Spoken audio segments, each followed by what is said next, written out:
Hello, welcome back, guys. In this video, I'll discuss with you all the today's current affairs. Today is 25th of July, and I brought 10 most important topic of today's events. Let's see all those topics. My first topic is 97th Constitutional Amendment. The recent Supreme Court verdict is striking down a part of the 97th Constitutional Amendment insofar as it deals with cooperative society under the domain of the states, has brought the focus on the extent to which the center can seek to lay down policy for the functioning of cooperative society. So guys आप यहाँ पे देख सकते हैं कि recent supreme court के verdict में जो कि कोऑपरेटिव सोसाइटी आपको सबको मालूम है 97 कॉन्स्टिट्यूशनल अमेंडमेंट एक्ट के तहत इसको कॉन्स्टिट्यूशनलाइजेशन किया गया था और इसके सर्टेन प्रोविजंस थे, those provisions under the domain of the state and some certain provision of that has been struck down by the Supreme Court in its recent verdict. So moving further, what is the 97th Constitutional Amendment? So we'll look into this all aspect. Recognizing that cooperative society came under entry 32 of the state list in the 7th schedule, the amendment proposed to create a framework for the functioning of cooperative society. As you all know, guys, that cooperative society came under the entry 32 of the state list, which has been provided in the 7th schedule, and the amendment proposed to create the framework for the full and efficiently functioning of the cooperative society. It introduced part 9b in the constitution so that the concept of cooperative society gain constitutional recognition. आपको पता है दोस्तों कि 97 constitutional amendment के तहत government ने part 9b को संविधान में इनकॉर्पोरेट किया गया था और इसी पार्ट 9b से इसके कॉन्स्टिट्यूशनल रिकॉग्निशन कोऑपरेटिव सोसाइटी को प्राप्त हुआ है। Moving further, the idea was to empower Parliament to frame laws for cooperative society that function across states, multi-state cooperative societies and state legislatures to make laws for all other cooperative society falling under their jurisdiction. तो दोस्तों आपको यहाँ से पता चल रहा है कि इस अमेंडमेंट के तहत पार्लियामेंट को ये एम्पावर किया गया था कि those cooperative society like multi state cooperative society like cooperative society which are functioning in various of the state, उनके रेगुलेशन के लिए पार्लियामेंट को एम्पावर किया गया था and for certain state cooperative state legislature को एम्पावर किया गया था कि वो रेगुलेट करे in provision. The amendment set out basic rules such as a maximum of 21 directors in a society, a fixed term of 5 years for elected members, a 6 months cap on the time limit for which a society board of directors can be kept under supersession or suspension, and reservation of 1 seat for the scheduled caste or the scheduled tribes and 2 seats for women on the board of every cooperative society, that is every society that has members from these sections. तो guys आप देख रहे हैं ये जो amendment हुआ था cooperative society के रिगार्डिंग 97th अमेंडमेंट, इसमें कुछ बेसिक रूल सेट किए गए हैं। बेसिक रूल्स लाइक एक कोऑपरेटिव सोसाइटी में जो मैक्सिमम नंबर ऑफ डायरेक्टर्स हो सकते हैं वो 21 हो सकते हैं। उनका जो फिक्स टर्म होगा वो 5 ईयर्स का, जितने भी इलेक्टेड मेंबर्स होंगे उनका फिक्स टर्म होगा वो 5 ईयर्स का होगा। 6 months cap has been set for the time limit for the board of directors of the society, जो कि वो सस्पेंशन में रखे जा सकते हैं। Further, there is a provision of reservation for 1 seat either for scheduled caste or scheduled tribes and 2 seats for women. तो ये सारे rules है, आप इसको थोड़ा सा ध्यान रखिएगा। My next topic is microplastic. Delhi-based NGO Toxic Link released a study this week titled Quantitative Analysis of Microplastic Along River Ganga, which has found that the river, which flows through 5 states covering about 2500 kilometers before flowing into the Bay of Bengal, is heavily polluted with microplastics.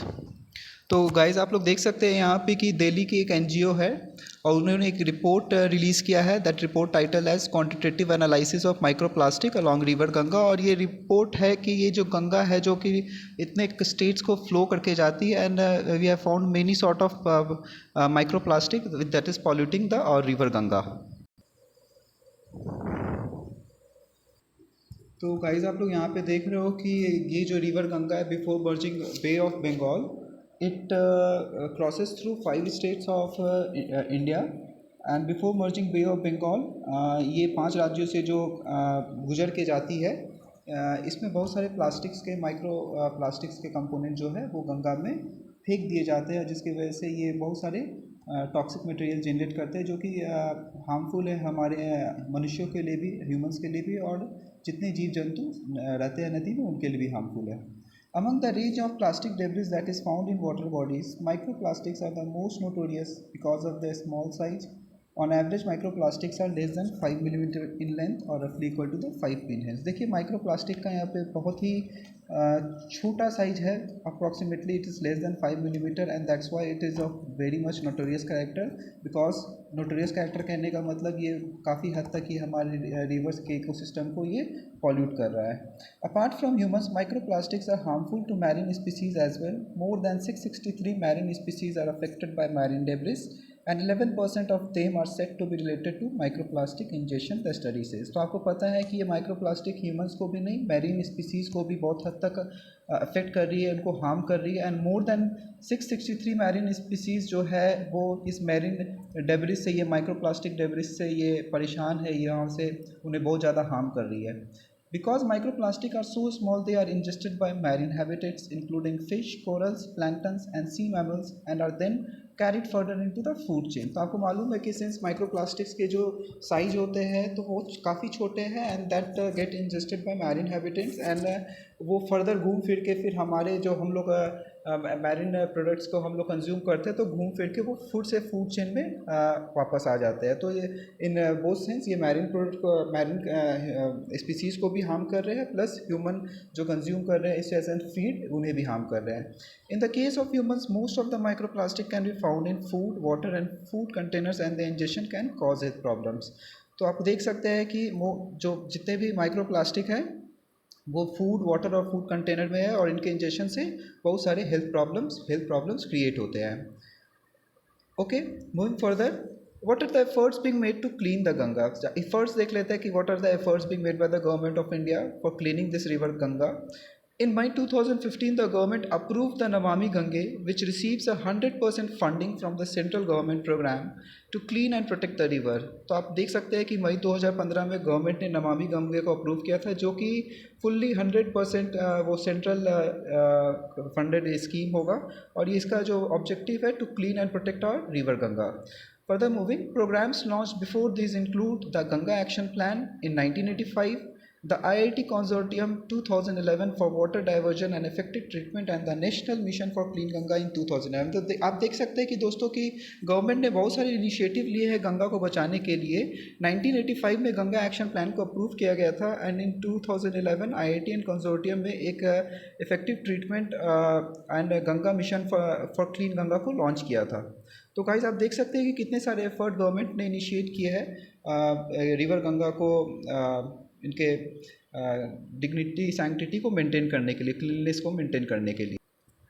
Moving further to our next topic, Satish Kalsekar. Renowned Marathi poet Satish Kalsekar passed away following a heart attack. He was 78. तो आप देख सकते हैं कि एक Marathi poet थे, कवि थे सतीश कालसेकर, जिनका हार्ट अटैक से डेथ हो गया है. देख लेते हैं इनके बारे में एक इंट्रोडक्शन देख लेते हैं. He was mostly known for his work as a poet. His popular collections of poem are इंद्रियोपनिषद, साक्षात या विलंबित. इनके कुछ कलेक्शंस हैं वो आप ध्यान रखिएगा. Kalsekar was awarded with Sahitya Akademi award in 2014 for his collection of essays Vachan Raychi रोजानिशी. ठीक है, तो आप दोस्तों यहाँ पे देख सकते हैं कि उनके कुछ पॉपुलर कलेक्शन है, मराठी कलेक्शन है इंद्रियोपनिषद, साक्षात एंड विलंबित. एंड उनको 2014 में इनके एक ऐसे के कलेक्शन जो कि वचन रायची रोजानिशी है, उसके लिए उनको साहित्य अकादमी अवार्ड से सम्मानित किया गया था. साहित्य अकेडमी अवार्ड लिटरेचर के फील्ड में बहुत प्रेस्टिजियस अवार्ड है और इनसे इसको 2014 में इनको सम्मानित. Fakir Alamgir, our next topic is Bangladesh legendary folk singer Fakir Alamgir has died due to complications from कोविड-19. He was 71. तो बांग्लादेश के बहुत ही फेमस ये फोक सिंगर थे, लोग गीत गाते थे ये फ़कीर आलमगीर, और वो उनका निधन हो गया है just because of complication from कोविड-19. He was 71 years old. Fakir Alamgir from 1950 to 2021 was a Bangladeshi folk and pop singer. आप देख सकते हैं कि बांग्लादेशी की ये बहुत फेमस फोक सिंगर है Fakir Alamgir. After the Bangladesh liberation war in 1971 he emerged as a gono sangeet singer. तो आप देख सकते हैं गौन संगीत ये है जो कि inspiration songs among the masses वो ले जाके इंस्पिरेशन को प्रमोट करते हैं, उसमें इम्बाइब करते हैं लोगों के बीच में, एंड फॉर दैट फ़कीर आलमगीर जाने जाते थे. The singer was a key member of cultural organization Kranti Shilpi Goshti and Gan Shilpi Goshti and played an important role during Bangladesh 1969 uprising. तो आप देख सकते हैं कि फ़कीर आलमगीर बहुत सारे रिच कल्चरल ऑर्गेनाइजेशन से एसोसिएटेड थे, जिनमें से क्रांति शिल्पी घोष और गन शिल्पी घोष थी, ये एक इम्पॉर्टेंट है. He was also associated with Bangladesh 1969 uprising.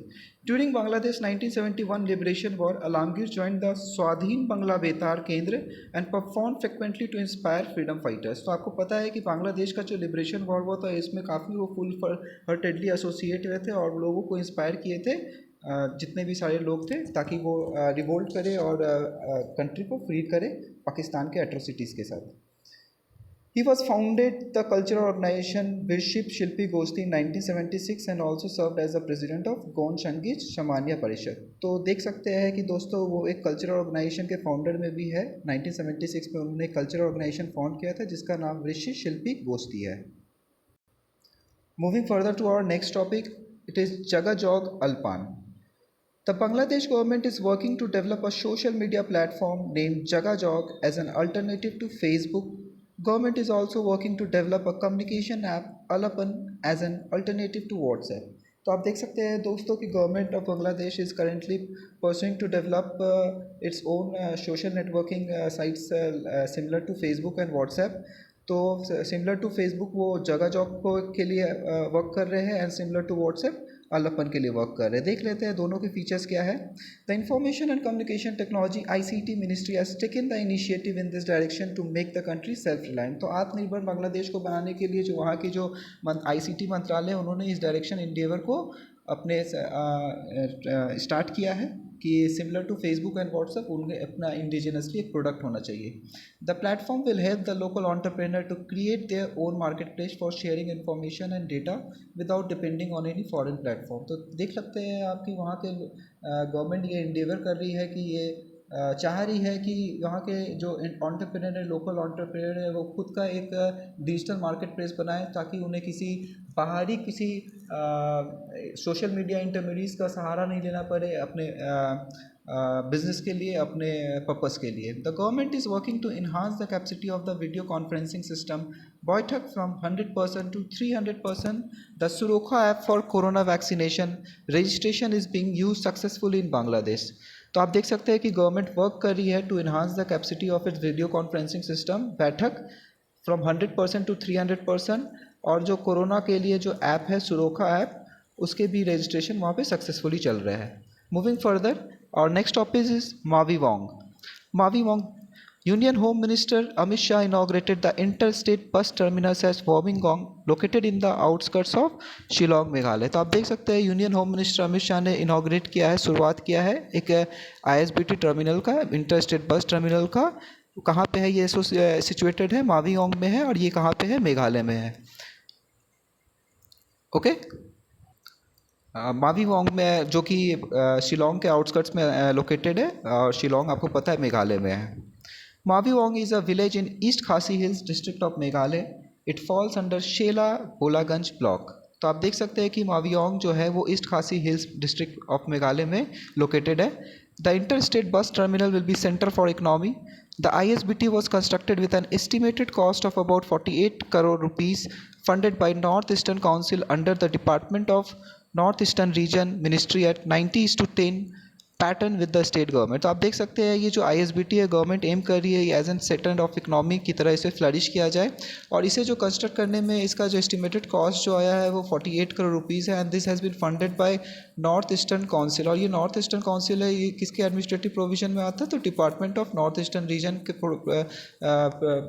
Provision में आता है, इसके एडमिनिस्ट्रेटिव कंट्रोल में आता है. और इसकी जो फंडिंग हुआ है 9:10 पैटर्न में हुआ है, यानी 90 जो है सेंट्रल गवर्नमेंट फंडिंग शेयर किया है और 10% जो respective state government Meghalaya. The central government will connect all the capitals of north eastern states with railways and air connectivity by 2023-24. तो आप चाह रही है, देखिए सेंट्रल गवर्नमेंट का ये इंटेंशन है कि जितने भी कैपिटल है नॉर्थ ईस्टर्न स्टेट के, उन्हें रेलवे और एयर कनेक्टिविटी से जोड़ा जा सके 2023 से 24 तक. Moving to our next topic, Agarwood. Agarwood. In order to promote Agarwood based industry, its plantation, its sustainable harvesting, the Tripura government released the Tripura Agarwood Policy 2021. तो आप देख सकते हैं कि त्रिपुरा गवर्नमेंट में एक policy regarding to agarwood policy 2021 release किया है. इस पॉलिसी को एक बार हम लोग देख लेते हैं. Tripura agarwood policy 2021 aims to double agarwood plantation by the year 2025. The policy attempts to make rupees 20 billion industry in the next 5 years. तो आप देख सकते हैं त्रिपुरा वुड पॉलिसी 2021 है. इसका जो एम है, जो अगर वुड है, इसके प्लांटेशन को, इसके कल्टीवेशन को 2025 तक डबल करना है. और जो मार्केट है अगर वुड का, इसे इन द नेक्स्ट 5 ईयर्स इसे $20 बिलियन की इंडस्ट्री में इसको कन्वर्ट करना है.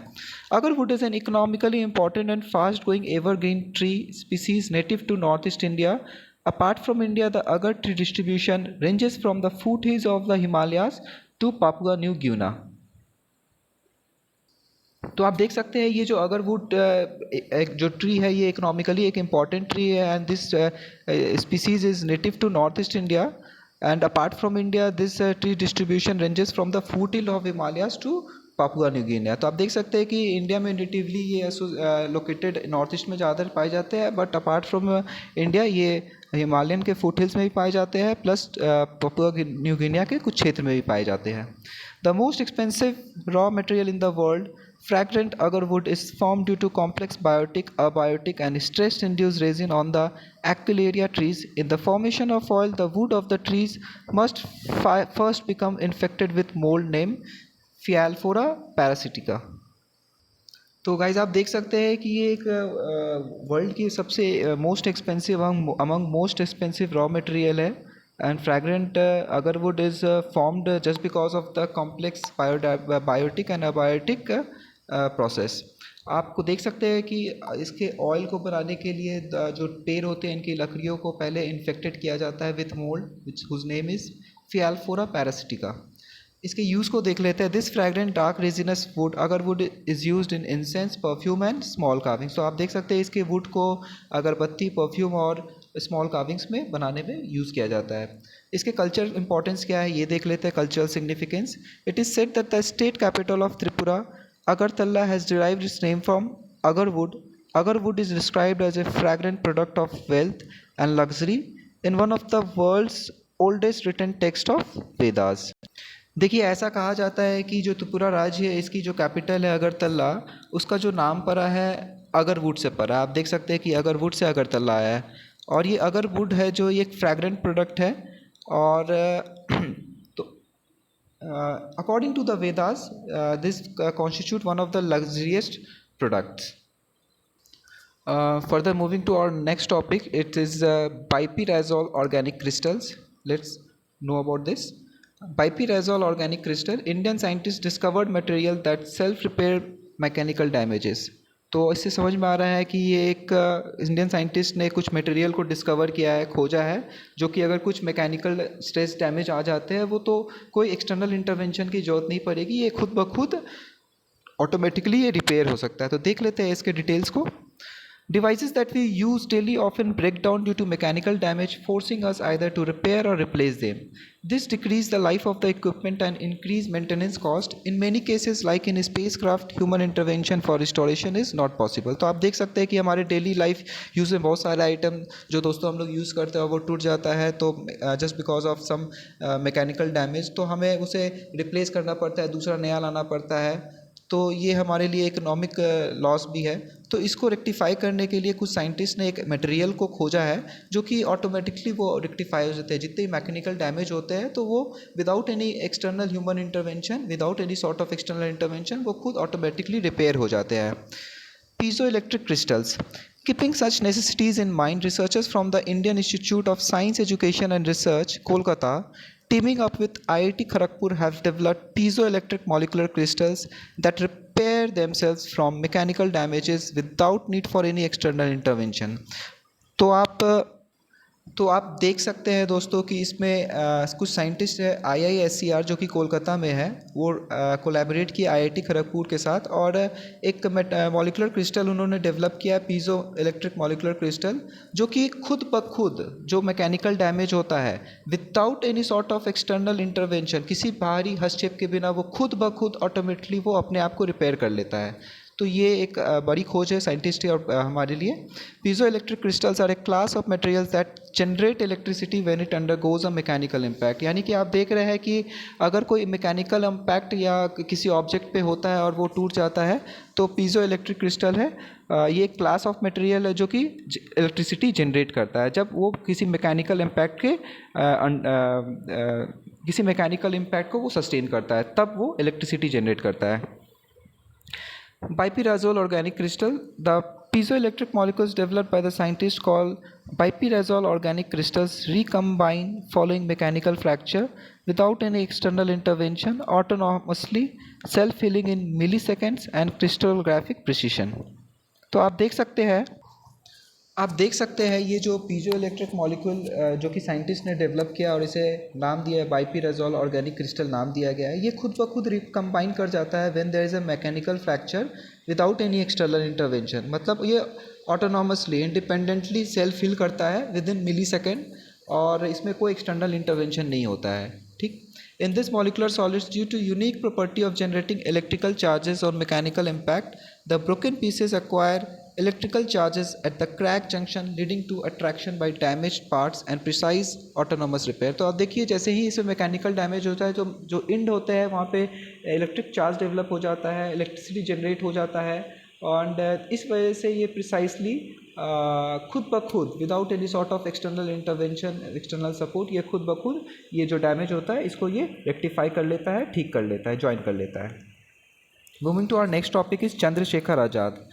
Chandrashekhar Azad, union minister for culture, inaugurated the exhibition Azad ki Shaurya Gatha focused on the life of immortal martyr Chandrashekhar Azad as part of Azadi ka Amrit Mahotsav at Indira Gandhi national centre for the arts, new Delhi. तो आप देख सकते हैं दोस्तों कि ये यूनियन मिनिस्टर ऑफ कल्चर ने एक शुरुआत किया है, एक एग्जीबिशन का शुरुआत किया है आज़ाद की शौर्य गाथा, जो फोकस करेगा चंद्रशेखर आज़ाद के लाइफ में, और ये पार्ट होगा हमारा आज़ादी का अमृत महोत्सव जो कि 75वां हम लोग वर्षगांठ भारत के आज़ादी का मनाए जा रहे हैं। इसके पार्ट में Indira Gandhi national centre for arts में एक एग्जीबिशन चंद्रशेखर आज़ाद के रिगार्डिंग किया गया है, उस पर ये एक आर्टिकल है, इसको ज़रा देख लेते हैं। Chandrasekhar Azad, 1906 to 1931, was an Indian revolutionary. He reorganized the Hindustan Republican Association under its new name of Hindustan Socialist Republican Army in 1928 after the death of its founder Ram Prasad Bismil. तो दोस्तों आप देख सकते हैं कि चंद्रशेखर आज़ाद का जन्म 1906 में हुआ था और वो एक इंडियन रिवॉल्यूशनरी थे, और 1928 में उन्होंने एक पार्टी को रीऑर्गेनाइज किया था। Hindustan republican association which was founded by Bhagat Singh was reorganised as Hindustan socialist republican army in 1928 by Chandrasekhar Azad. He was involved in the Kakori train robbery of 1925 in the attempt to blow up the Viceroy of India's train in 1926, and at last the shooting of J.P. Saunders at Lahore in 1928 to avenge the killing of Lala Rajpat Rai. तो आप देख सकते हैं वो involve थे Kakori train robbery जो कि 1925 में हुआ था, प्लस वाइसरॉय के जो ट्रेन थे उसको ब्लो करने के साजिश में 1926 में भी ये शामिल थे, प्लस जेपी सॉन्डर्स के शूटिंग में जो कि लाहौर में शूटिंग हुआ था, टू अवेंज, बदला लेने के लिए, लाजपत राय की किलिंग के बदला लेने के लिए उन्होंने शूट किया था जेपी सॉन्डर्स पे 1928 में। He died eight Alfred park in Allahabad, now in Prayagraj, on 27th February 1931. He was popularly known by his self-taken name Azad, that is the free.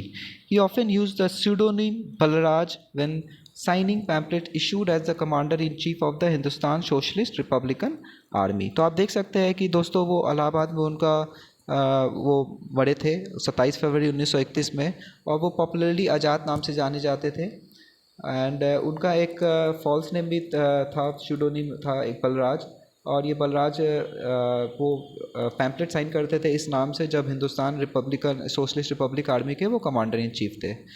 Further moving to our next topic is north eastern space application centre, NESAC. The Union Home Minister Shri Amit Shah today laid the foundation stone for the multi-purpose convention center and exhibition facility of the Northeastern Space Application Center NISVAC in Shillong. तो दोस्तों आप यहाँ देख सकते हैं कि union home minister ने एक नींव रखा है, किस चीज़ का नींव रखा है, for the multipurpose convention centre and exhibition facility of the north eastern space application centre, यानी कि नेस्वैक के कन्वेंशन सेंटर और मल्टीपर्पज़ कन्वेंशन सेंटर और एग्जीबिशन फैसिलिटी का एक फाउंडेशन रखा है union home minister Amit Shah ने। Northeastern Space Application Center (NISVAC) was established as a joint initiative of Department of Space and the Northeastern Council and came into being on 5th of September 2000। तो आप देख सकते हैं कि ये NISVAC है, ये जॉइंट इनिशिएटिव है किसका, तो डिपार्टमेंट ऑफ स्पेस का और नॉर्थ ईस्टर्न काउंसिल का, और ये जो इनकॉर्पोरेट हुआ था, एग्जिस्टेंस में आया था, वो 5 सितंबर 2000 को आया था। The center helps in augmenting the development process in the region by providing the advanced space technology support। ये जो सेंटर है ये इस क्षेत्र के डेवलपमेंट प्रोसेस को आगे बढ़ाएगा।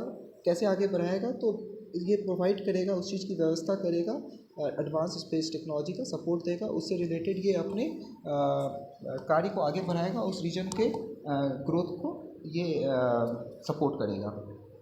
It is located at Shillong में सिचुएटेड है। It is presided by union minister of home Amit Shah, the chairman of north eastern council. Since you all know that the chairman of north eastern council is और home minister, तो ये this one will be presided by union home minister.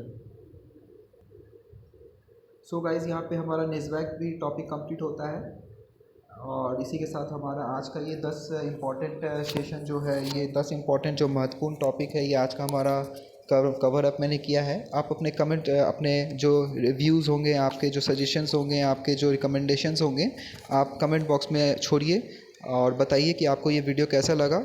और हाँ दोस्तों, ज़्यादा से ज़्यादा share कीजिए, लाइक कीजिए, दोस्तों के बीच में जाइए, उनके साथ डिस्कस कीजिए। Thank you.